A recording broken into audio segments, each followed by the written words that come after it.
Hello again, fight fans. I'm Michael Montero for Boxing Monthly. You watched in Neutral Corner for the week of June 24th.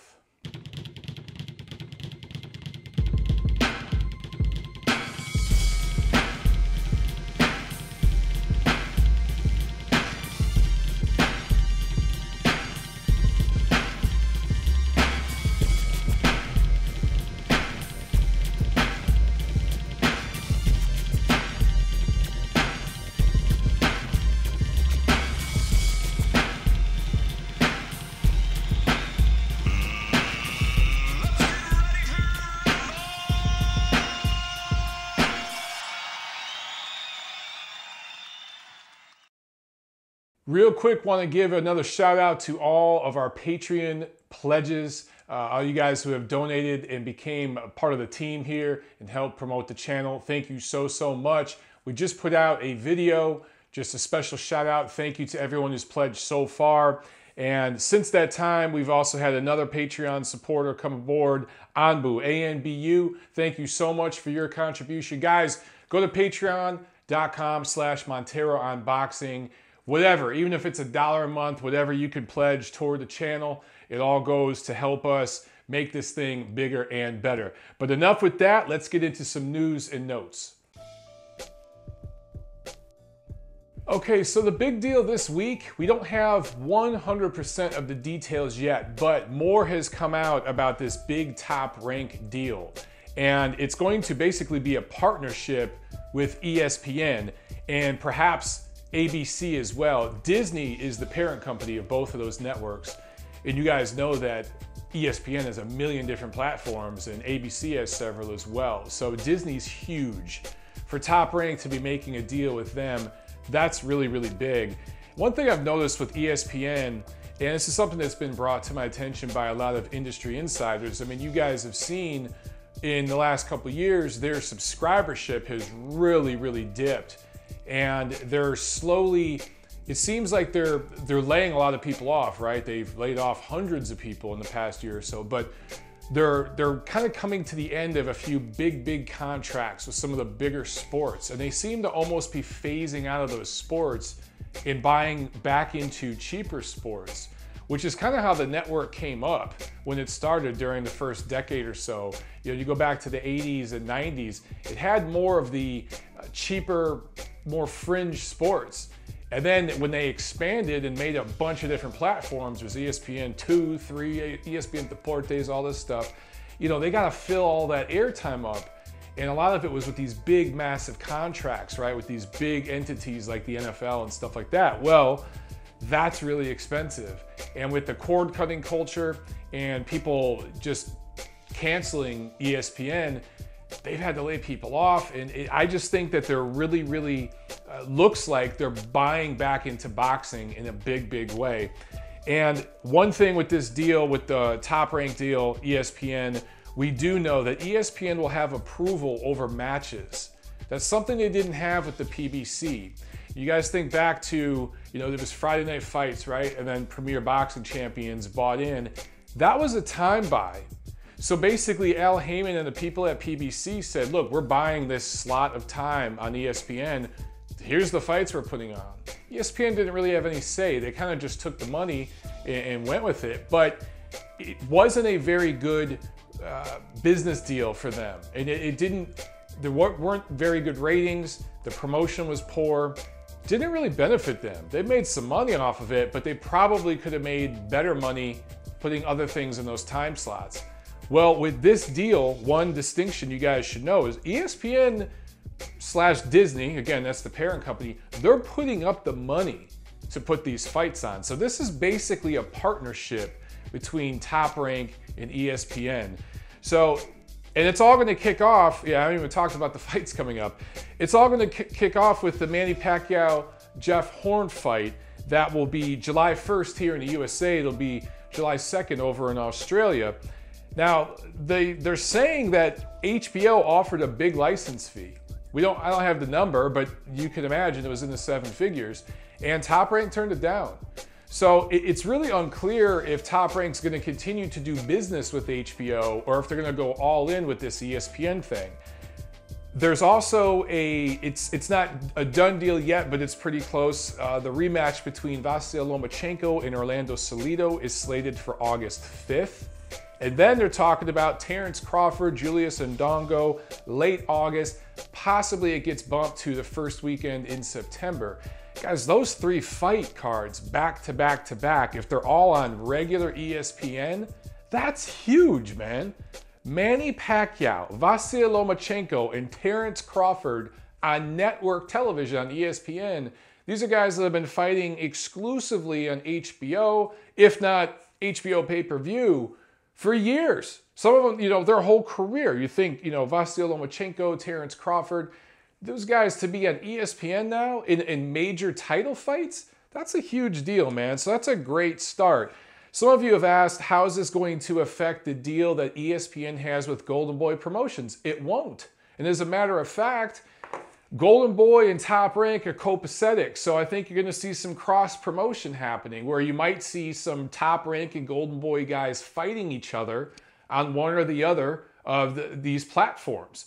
So ESPN is buying into boxing in a big, big way.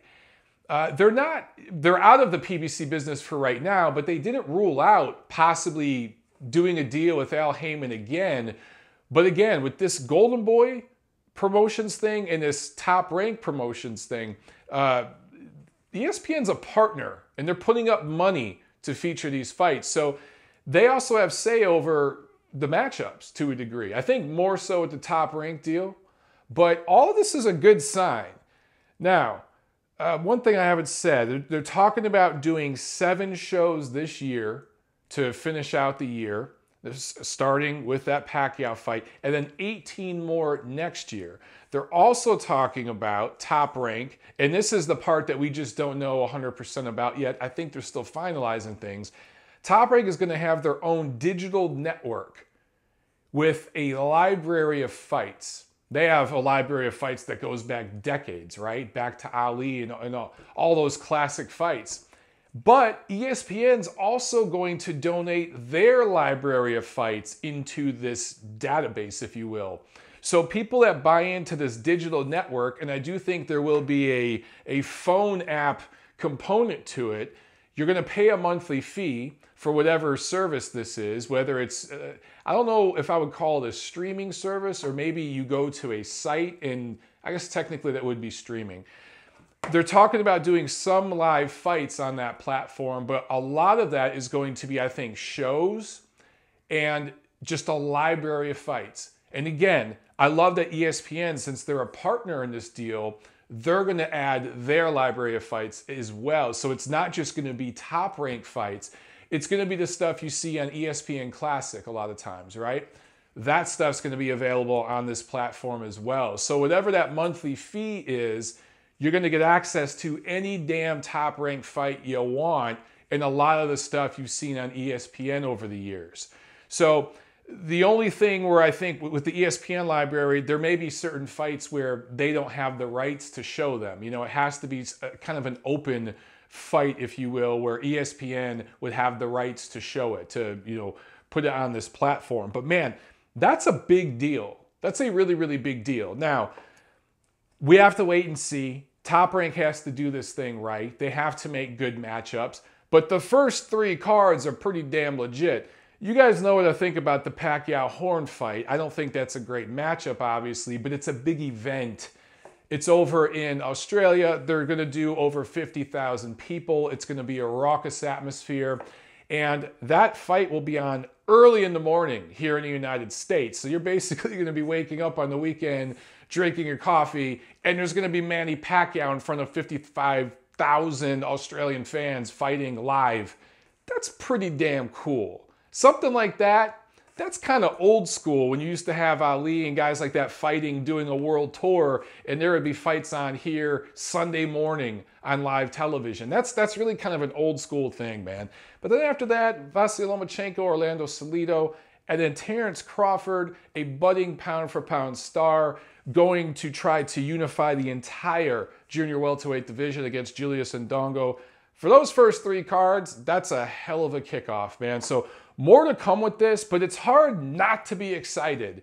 And I love that HBO put up a license fee for that Pacquiao-Horn fight, and the people at Top Rank had the long-term vision, the foresight to say, you know what? Yeah, you're putting up more money up front for this one particular event that we're going to get. That, you know, ESPN isn't going to be able to compete with HBO in terms of a one-time license fee, but they saw long-term and did the right thing to service the fans. That's awesome.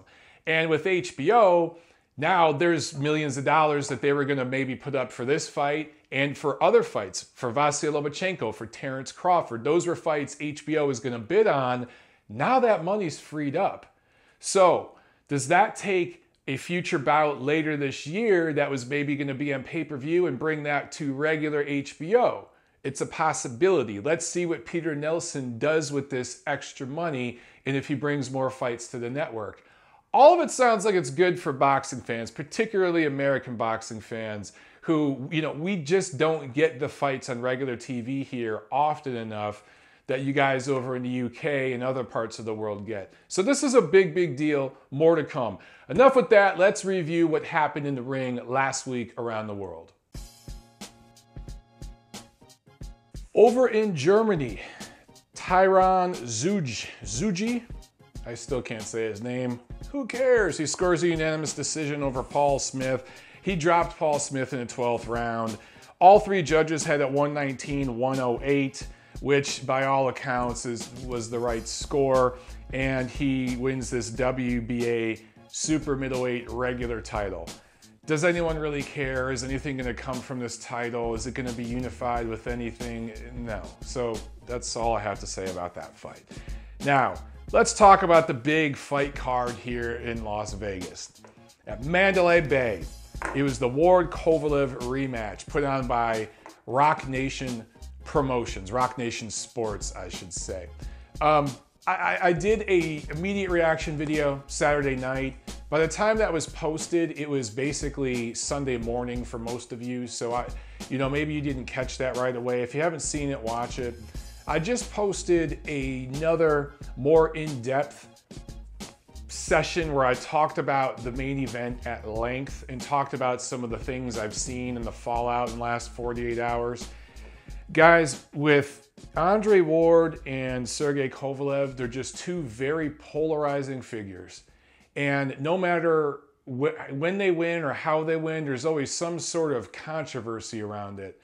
And it's just who they are. And I guess when you put the two of them together, number one, I don't think their styles meshed for any particularly exciting action. You know, prior to that 8th round, the 19 rounds between them were pretty much fought on an even basis. You know, I had Kovalev slightly ahead in those 19 rounds, as most people did, but fairly competitive and everything, but it wasn't thrilling stuff that we'll be talking about years from now. I think it's going to be one of those things where more of what we're talking about is some of the controversy surrounding it and some of the insider versus outsider, A side versus B side, stuff that was going on with the first fight and then with the rematch. So I've talked about that stuff. I have basically over an hour of video up in 2 separate videos on the fight specifically. Look at that. I'll talk about a little bit more about the main event here, but let's talk about the undercard, okay? Luis Arias improves to 18-0 with 9 knockouts to open up the pay-per-view broadcast. He scores a 5th round TKO over Arif Magomedov, who he knocked down in the 5th round before stopping him. Arias looked good in this fight. I thought that from the jump, Magomedov had this bouncy, up and down, straightforward stance. And if any of you out there know, let me know, because I just think he looks like a kickboxer to me. And a lot of those guys over there from the old Soviet countries, a lot of them come from a kickboxing background. They start with that and then go into boxing, some of them. And to me, the way he was bouncing and really, really straight up and his stance was very open, he just looked more like a kickboxer to me. And Arias was more set. His feet were always under him, set very well. And when you got a guy bouncing up and down right in front of you, you're eventually going to catch him. And that's just what happened in this fight. He caught him a few times, started wearing him down. Magomedov showed a pretty good chin. He was a tough guy. He got up from a big knockdown, but the fight was over. So the ref waved it off. So yeah, look, it's one thing to bounce when you're on the outside and you're trying to maybe set a rhythm, get a rhythm going, set a distance, whatever, or if you're moving side to side. But if you're standing really at arm's length within a guy's reach and just bouncing up and down, that's not going to end well. That never works in boxing. So it works in kickboxing, different sport, different stance, but not in boxing. In the second fight, Dmitry Bivol improves to 11-0 with 9 knockouts. TKO4 over Cedric Agnew, who did absolutely nothing but just show up and collect a paycheck. You know, I don't know what the purses were in this fight. In the first fight between Arias and Magomedov, they each made $25,000. I'm not sure what the purses were for this fight between Bivol and Agnew, but whatever the hell Agnew made, it was too much. He looked in shape. He just absolutely offered nothing. Bivol looked outstanding, right? And now, you know, he's had, what, 3 fights this year. He went pro in late November 2014. So he had 1 fight 2014. He had 4 in 2015, 3 in 2016. He's already had 3 this year. You figure he's going to get 4 or 5 fights in this year. That's big. He's hitting the stage. But we got to slow down, got to pump the brakes a little. I really like what I see from Bivol. His offense is disgusting. Him and Benavidez at 168 pounds. Those 2 guys right now offensively are my 2 favorite prospects, David Benavidez. Bivol, much like Benavidez, can do every punch. Actually, you know, I take that back. Benavidez is probably more offensive variety in diversity. One thing from Bivol I didn't like in this fight, he was a little 1-2 heavy at times. He would go downstairs occasionally. I did see some occasional hooks and uppercuts. I think we could see more. I think he could do more of it. There's 2 ways to look at it. Look, if the 1-2s, 1-1-2s, if it wasn't broke, why fix it, right? But when you got a guy that's just a stationary target in front of you and he's shelling up, sometimes you need to go around the guard, which he did. He just could have did more of it. He split the guard beautifully. He's very, very good with the punches up top, the straight punches. What I want to see more from Bivol is head movement, get his waist in there more, start moving, you know, a little bit more at the waist. He's still a little straight up to me. And go downstairs to the body, throw more hooks, more 45s, that sort of thing. So let's pump the brakes a little bit. I've heard people say he should fight Andre Ward next. No, he's nowhere near ready for that. I don't even know if he's ready for a Joe Smith or a Sullivan Barrera yet. This was his first step up in class, at least on paper, with Agnew. And Agnew put up less of a fight than his previous opponent. So Bivol needs to get up there against maybe a top 15, top 20 guy. I don't know if Agnew is that anymore. I would have thought coming into this fight that he was a top 20 guy, but he's not, clearly, based on what we saw. So let's get Bivol up to that next level. And look, I said he fought already 3 times this year. Maybe he only fights 1 more time this year. Maybe they take their time and find that right guy that is a top 15 light heavyweight, and maybe they take their time and prepare for it for 3 months. And it's, you know, a guy that can give him rounds. Let's see what he looks like in the 8th, 9th, 10th round of a fight where he's actually taking some punches and is being forced to make some adjustments. At this point, guys, not yet a contender, still a prospect. The same thing goes for Arias, although I'd say Arias maybe a little further ahead than Bivol right now, just in terms of who he's fought and some of the resistance he's taken, but not by much. They're both still prospects. Pump the brakes.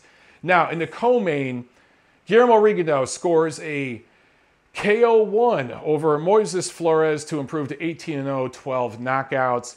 This was the easiest $120,000 that Guillermo Rigondeaux is ever going to make. This was just easy work, right? Flores, much bigger guy, but just could not handle the speed and the movement of Rigo. Go figure. So at the end of the first round, you guys saw it. We've already talked about it, but I'll repeat it. in the last 10 seconds of that first round, he grabbed the back of Flores' head. He pulled it down and uppercutted him. Not only was that a foul, it was a foul on purpose. You don't just grab the back of someone's head, pull it down, hold it there, and throw not one, not two, but 3 punches. That's purposeful. That's doing something illegal on purpose. It was up to referee Vic Drakulich to catch him, to stop him, and to warn him.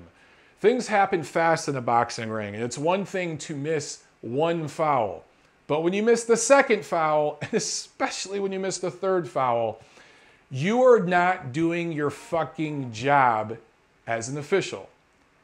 Further, after these 3 fouls, the bell rings. Both men technically throw punches, but if you look at the replay, Flores was basically throwing a punch just to throw a punch. There was nothing on it. He was crouched down, not because he crouched down purposefully himself, but because he was pulled down by Rigondeaux. Rigondeaux threw a full power punch with his ass in it, landed flush, drops Flores. Now, some people are saying Flores played that up. I don't know. I'm not inside his body. I can't tell you one way or another, guys, and neither can you. But to take 4 straight flush punches, 3 of them that were fouls, at least his head was being held, so it didn't snap back. But the 4th one, his head wasn't being held. It did snap back. 4 straight punches right to the head. I don't know, man. I don't know how much. Maybe he was exaggerating a little, but he was clearly hurt, guys. And referee Vic Drakulich does a count, calls it a knockout. Then he goes outside of the ring, consults with Bob Bennett, the Nevada State Athletic Commission chief. They go back and forth. They confirm it's a knockout. Bob Bennett talks with Jim Lampley, the HBO guy. Jim Lampley is not just reporting it and basically letting Bob Bennett speak. He's interacting with the guy, and they're not doing an interview. They're having a fucking conversation. And Jim Lampley is giving his input, almost trying to influence what Bennett would or would not do. It was not handled properly, to put it mildly. It was very awkward, and it was just kind of this overall, part of this overall cloud of nastiness from the Nevada State Athletic Commission that night. They just mishandled several things. And guys, that is the most powerful athletic commission in all of martial arts on planet Earth. This kind of stuff cannot happen in Nevada. I talked last week about Daniel Franco and what happened in Iowa. You expect things like that to happen in Iowa. Not that I condone what happened, but you don't expect it in Nevada. When it comes to boxing and MMA, there is no more powerful commission on earth. Fuck-ups like that shouldn't happen. Now, I'm being told, at the time I'm filming this, I don't have confirmation, but I'm being told that the NSAC will change it, is officially going to change that fight to a no decision. And this was for Rigondeaux's WBA super bantamweight belt, so he still retains that belt, but apparently it's gonna be overturned to a no decision. So we'll see, more to come on that. Now, main event. Andre Ward scores TKO8 over Kovalev. Regardless of how you feel about the low blows, and some of you guys out there are always gonna say, they're borderline, which is you kind of admitting they were kind of low, but you just don't wanna say they were low. Some of you out there are saying that Kovalev was getting hit in the kneecaps, and that's not true either. You're exaggerating it in the other way. Where I sit, several of the punches were borderline, several of the punches were low, and a couple of them were purposefully low. Andre Ward, I slowed down some video where he literally shifted his shoulders, dropped his left hand down by his knees, and punched up. Guys, when you dip your shoulder, drop your hand to your knees, and punch straight out, like, it's not like he was punching like this. He was punching like that, okay? You're trying to hit a guy in that sweet spot. So, do I think Ward was targeting that sensitive area because he saw something there? Yeah. Did he allude to it in the post-fight press conference? Yeah. Did he say, hey, that's on Tony Weeks, it's not my fault, I'm just doing my job? Yeah. This is all basically him saying, hey, I was getting away with something. It was a competitive advantage. I took advantage of it. I did my job. It's on Tony Weeks to enforce rules. It's on Sergey Kovalev, if the rules are not being enforced, to retaliate. Kovalev didn't do that. Instead, he complained. He played some of it up, and he mentally caved. All that being said, at the very end of the fight, and I recognize that a big right hand had just been landed, but guys, Sergey Kovalev was not bending over at the waist with his hands down by his nuts because he had been hit by the right hand. The right hand shook him and backed him up, and he was clearly on Queer Street, but he was coherent and wanted to continue. He was hurt by the 3 straight illegal low blows from Ward, or borderline, sorry, borderline. Okay, I'll give you, borderline. He was sitting on the second rope at one point. The rope was essentially holding him up. Regardless of how you feel about the low blows or not low blows, whatever, Tony Weeks should have called that a knockdown. Should have took Andre Ward to a neutral corner. Should have given Kovalev a 10 count. He didn't do that. He just waved the fight off. I think he really mishandled that 8th round. I thought that he lost control of the fight because he was letting Kovalev foul too. Kovalev was throwing rabbit punches. The difference between Ward's fouls and Kovalev's fouls were that Ward started it. Ward also threw an elbow. I can't remember which round. I think it was the 4th round. I think Ward had landed a good shot. Or I'm sorry, Kovalev had landed a good shot. And Ward hit him with an elbow, or maybe it was a forearm. I can't remember exactly which round, but it was clear he did it on purpose. Guys, sometimes when you shoot a right hand, right, you're taught in boxing to just pull it straight back. But certain fighters and certain gyms are taught when you shoot that right hand and you miss it, follow up with the elbow. Follow through and hit a guy with your elbow. Or if you totally whiff, pull back and hit with the elbow.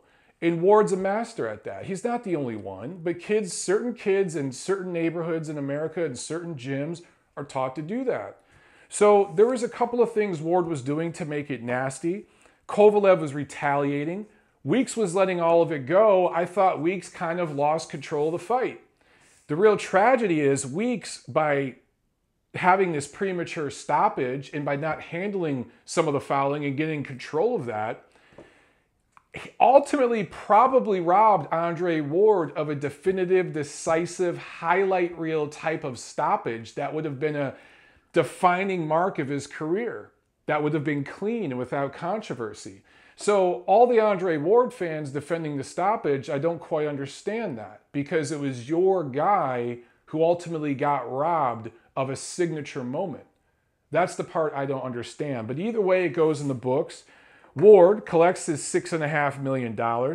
Sergey Kovalev will probably get 6 figures, but not much. He was guaranteed just a percentage of the pay-per-view buys and the ticket sales. Speaking of ticket sales, Rock Nation's Michael Yormick announced that the crowd was about 10,000. Guys, I'm here to tell you it was no more than 7,000. And I can tell you firsthand that thousands of those tickets were severely slashed in price, and there were tons of freebies given. Several of you have tweeted me and messaged me and showed me your ticket and showed me that you got it for free. I know people, media members who didn't want to cover this fight who went to the fight for free. So there were a lot of gimmies, okay, and discounts. And when I say discounts, I'm not talking 30% off. I'm talking 80% off. Seriously, that was going on. So Kovalev, all that, it doesn't really hurt Andre Ward because his money is guaranteed. It hurts the hell out of Rock Nation. They're going to lose a ton of money on this fight. But Ward's making out like a bandit. By the time everything comes in, some of the upside and everything, he's going to get $7 million. But his promoter might be out of the business because of it. So I mean, he's doing what's best for him, maybe not what's best for his promoter. And then certainly none of this was good for Sergey Kovalev, who, you know, if he's only getting a percentage of the pay-per-view buys, which I doubt tops 200,000, and the tickets, which maybe at 2,000 were sold at face value, maybe 2,000. He might clear $1 million when you factor in foreign money and all that stuff, foreign TV money, but it's not going to be that much more. You know, he might clear $1 million, $2 million bucks. But man, this was a toughie for him. Back to the stoppage, both Johnny Nelson and Paulie Malignaggi for Sky Sports disputed the stoppage. In fact, Paulie said it was terrible. Remember, Paulie took a lot of heat for people because of his scorecard in the first fight being so one-sided to Andre Ward.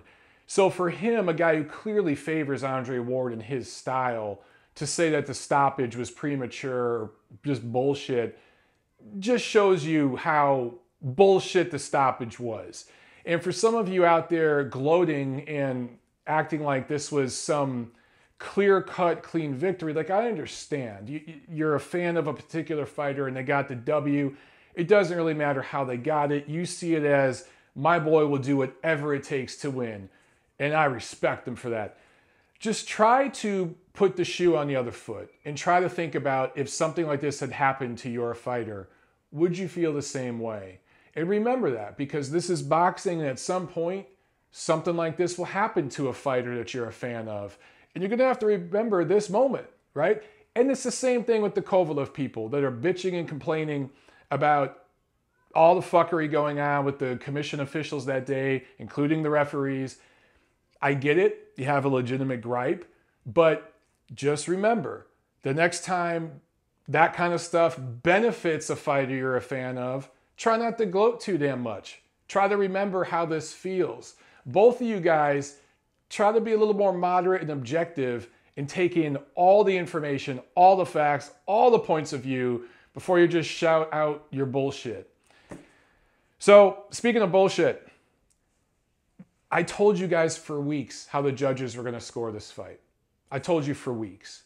And after 7 rounds of the fight, Dave Moretti and Glenn Feldman were already robbing Sergey Kovalev, who clearly won 4 of the first 7 rounds. Steve Weisfeld thought he won 5 of the first 7 rounds, and I agreed. CompuBox statistics showed Kovalev threw more and landed more in 5 of the first 7 rounds, and those were the 5 rounds I gave to Kovalev. Not that I saw the punch numbers live, I just saw what was happening in front of me. Ward had a big 4th round and a big 7th round, but there was some fouling in those rounds, particularly the 7th round. And some of the blows he landed, do you count low blows? Do you count punches on the clinch? Do you count elbows and forearms?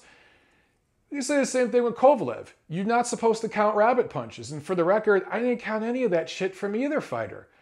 I counted who was doing the consistent work. And early on, it seemed that Ward was backing up and trying to set traps for Kovalev. It ended up working for him. He gave up several early rounds. Kovalev was doing the better work, but the body punches, whether you say they're low or borderline or legal, whatever, when you say borderline, understand, guys, that doesn't sound good. That's basically saying gray area. It's basically if a cop pulls you over and says, were you speeding? And you say, kinda, but not really. You know, that's kind of what you're saying. So it doesn't sound good for your boy. Just don't say borderline. Say they were legal punches. Just say legal. That sounds better. But all that stuff took an effect on Sergey. And now I think he's left in a position where he has absolutely no leverage for future fights. I don't know where he goes from here.